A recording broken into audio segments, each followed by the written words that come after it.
सब आपके वो लेवल नहीं सब आएगा, पावर है, ऐसा कुछ नहीं सब कुछ एक रीजनेबल आदमी हम तो जाएंगे, हमने पब्लिक कॉल किया है, हमको जाना ही है वहाँ पर किसी भी हाल में। आप किसी बात को हमें बात ही नहीं करना है, आप किसी बात को समझने की कोशिश नहीं समझेंगे। अरे हमारे नबी के सामने ऐसी गुस्ताखी हो गई, हम क्या समझेंगे?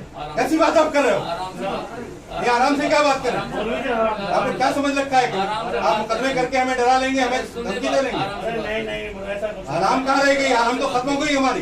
ऐसा कुछ नहीं है। 8 अगस्त को सर, अरे 8 अगस्त को खड़े होकर वहाँ अल्लाह की शान में ये कहा जा रहा है कि अल्लाह काटा जाएगा, और आप लोग हमें यह कानून बताने के लिए आए। अब आपका कानून कहाँ चला जाता है? आप लोग एक्शन लेते तो आराम से बोलेंगे।